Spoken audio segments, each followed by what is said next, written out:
Bonjour, aujourd'hui une deuxième vidéo consacrée à la problématique de l'ensemble des degrés d'un graphe. Aujourd'hui on va traiter le cas particulier des arbres. Alors inutile formellement d'avoir suivi la première vidéo, pour suivre celle-là je vais tout rappeler. Les résultats qui vont être présentés ici sont issus de la publication qui s'affiche à l'écran. Voilà, donc on va parler des arbres en particulier. Donc on se donne un ensemble Y d'entiers strictement positifs, un certain nombre d'entiers, tous strictement positifs. Et ce que l'on cherche, c'est, on veut construire un arbre, donc un graphe connexe sans cycle, dont l'ensemble des degrés est Y. Alors regardons ce que c'est que l'ensemble des degrés d'un arbre, tout d'abord. Donc on va se donner un arbre, ceci est un arbre, c'est bien connexe et sans cycle. On peut remarquer qu'il a 3 sommets de degré 1, on appelle ça des feuilles, un sommet de degré 2 et un sommet de degré 3. Du coup, son ensemble des degrés, c'est 3, 2, 1. Ça aussi, c'est un arbre, c'est un chemin, mais c'est bien connexe et sans cycle. Il y a 2 sommets de degré 1, 2 sommets de degré 2. Du coup, son ensemble des degrés, c'est 2 et 1. Un dernier exemple, ceci. On constate ici qu'il y a 3 sommets de degré 1 et un sommet de degré 3. Donc son ensemble des degrés, c'est 3, 1. Bien, donc on pourrait multiplier les exemples très très loin, mais par contre on peut constater quelque chose, c'est que dans tous les exemples que l'on a vus, il y avait au moins un sommet de degré 1. En fait, ça c'est une propriété qui peut être démontrée, je le ferai pas, mais tout arbre contient au moins un sommet de degré 1.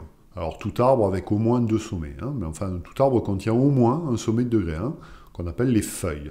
Donc là, les sommets qui sont entourés en rouge sur les exemples. Du coup, on partait de ça, et on a constaté ça. Pour qu'un tel arbre existe, donc il est nécessaire qu'une des valeurs de y, de l'ensemble y, du coup, soit 1. Puisque sinon, s'il n'y a pas de 1, ça veut dire qu'il n'y a pas de feuille, et du coup, ce n'est pas un arbre. Donc la propriété qui était là, en fait, il faut la remplacer par celle-là. Donc on va se donner un ensemble y d'entiers strictement positifs avec la valeur 1 quelque part. Alors imaginons que ce soit la dernière. On va supposer ici que les valeurs sont triées par ordre décroissant, par exemple. Voilà donc ce que l'on a. Et la question que l'on se pose, c'est, dans le fond, est-ce que tout ça est possible? Est-ce que, étant donné un ensemble y comme ça, avec une valeur 1, est-ce qu'on peut construire un arbre dont l'ensemble des degrés est y? Eh bien, les auteurs de la publication que j'ai présentée dans le premier slide ont montré que oui, c'était possible, et donc c'est ce que je vais illustrer maintenant. Bien, prenons le cas de y égale 1. Bien, là c'est très simple, il suffit de prendre cet arbre-là, c'est juste une arête avec 2 sommets, et chacun des sommets de degré 1. Maintenant, prenons, je sais pas, 2 valeurs. Donc il y a forcément 1 dans cette valeur, par exemple 4 et 1. Ben, pour trouver un arbre qui a cet ensemble des degrés, c'est assez simple. Il suffit de dessiner cet arbre-là. Cet arbre-là, on appelle ça une étoile. Ici, je vais la noter S, entre parenthèses 4, pour dénoter qu'elle a 4 feuilles, plus un centre. On peut bien constater qu'il y a 4 sommets de degré 1 et qu'il y a un sommet de degré 4. Donc l'ensemble des degrés de cet arbre-là, c'est bien Y. Donc de façon un peu plus générale, on notera S, F entre parenthèses, ça va être une étoile, donc composée d'un centre, plus F feuilles. Donc à l'écran, vous avez S4. C'est une notation qui va nous servir pour continuer la construction. Alors, prenons un exemple un petit peu plus grand maintenant avec 3 valeurs. Par exemple, 6, 4 et bien sûr 1, toujours pareil. Alors on ne va pas trop se préoccuper du 1, parce que de toute façon, des feuilles, on va en obtenir. Donc on va plus se focaliser sur 6 et 4. Alors d'abord pour 4. Qu'est-ce qu'on fait? Eh bien en fait, on va faire une étoile, là, non pas 4 feuilles, mais 3 feuilles. Donc on note S3. Ensuite pour 6, on va faire une étoile non pas à 6 feuilles, mais à 5 feuilles, que l'on note S5. Alors pourquoi il y a ce décalage? Parce que le graphe que l'on obtient ici n'est pas connexe.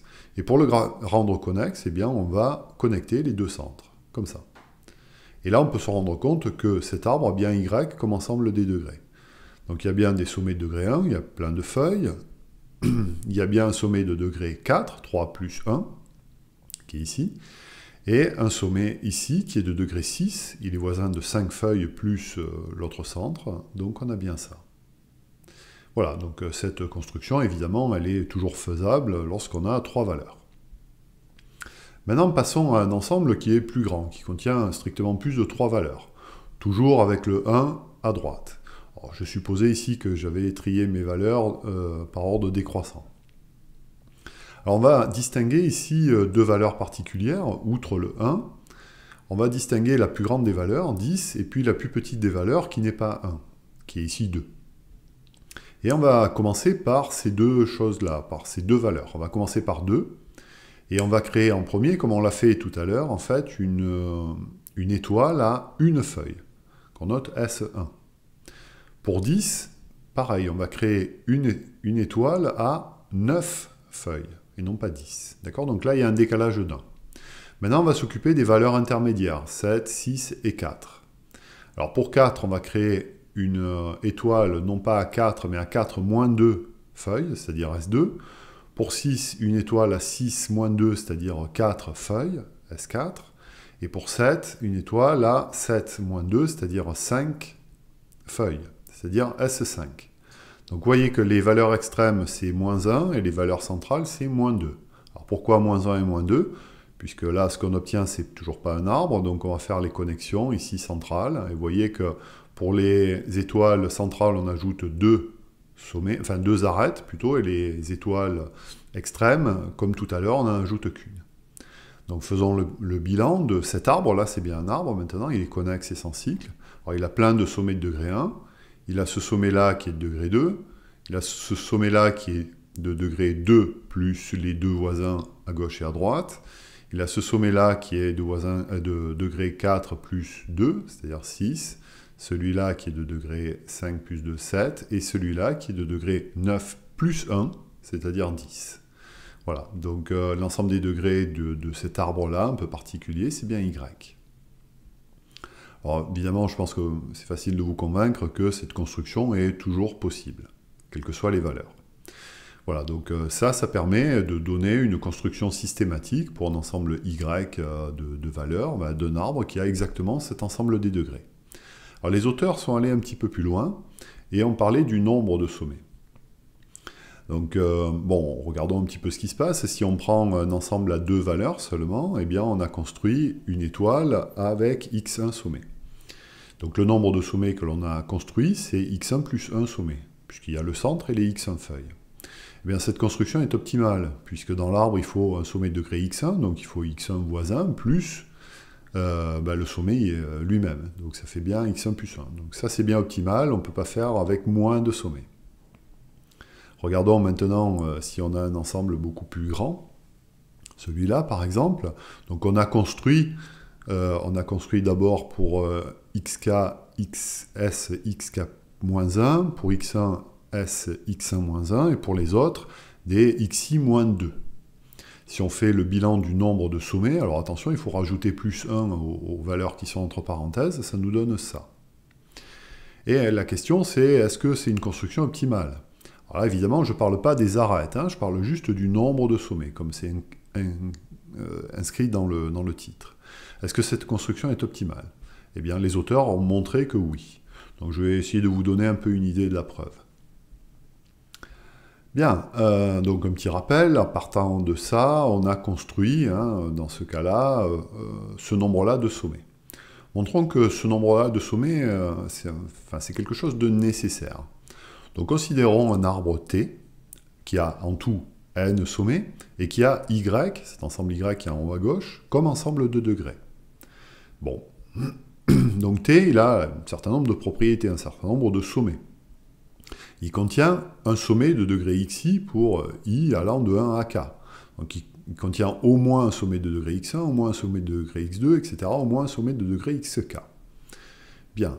Et les autres sommets, qui sont éventuellement aussi de degré x2, x3, etc., les autres sommets ont un degré au moins 1. Au moins 1. Hein. Chaque sommet dans un arbre a au moins un degré de 1. Donc ça, c'est clair. Maintenant, on peut constater qu'il y a au moins n-k autres sommets, puisqu'il contient déjà au moins k sommets de degré xi. c'est-à-dire x1 jusqu'à xk.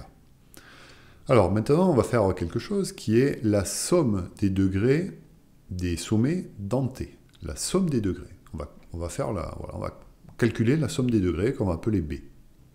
Donc B, ça va être supérieur avec ce qu'on a dit, supérieur ou égal à n-k. On a n-k autres sommets qui sont de degré au moins 1, donc ma foi, dans la somme des degrés, ils valent pour au moins n-k, donc c'est pour ça qu'il y a le supérieur ou égal. Et puis ensuite, il y a ces k sommets qui sont de degré xi. Donc x1 plus x2, etc., plus xk. Alors par ailleurs, on sait que la somme des degrés, dans un graphe, dans n'importe quel graphe, et ça j'en avais parlé lors de la première vidéo, c'est égal à 2 fois le nombre d'arêtes du graphe. Voilà, ça c'est quelque chose qui est vrai dans n'importe quel graphe. Donc c'est égal à 2m si j'appelle m le nombre d'arêtes. Or, dans un arbre, on l'a vu aussi dans une autre vidéo, le nombre d'arêtes c'est exactement égal au nombre de sommets moins 1. Le nombre de sommets, je l'ai appelé n, donc ce qui fait 2n moins 1.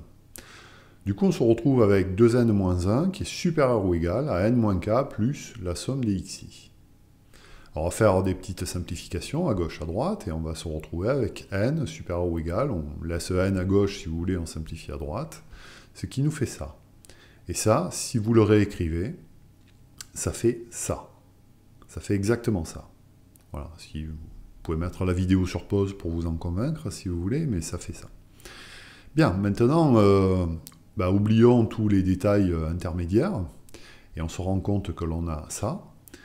Donc si on a un arbre T à n sommets qui a y comme ensemble de degrés, eh bien son nombre de sommets n est supérieur ou égal à ça. Et ça, c'est exactement ce qu'on cherchait. C'est-à-dire que tout arbre à n sommets qui a y comme ensemble de degrés a au moins ce nombre-là de sommets. Ce qui veut dire que la construction qu'on a faite tout à l'heure, qui avait exactement ce nombre de sommets, eh bien voilà, elle est optimale. Voilà, ce sera tout pour aujourd'hui pour les arbres. Une prochaine vidéo sera consacrée à la même problématique, mais pour le cas des graphes planaires. Voilà, à bientôt, au revoir.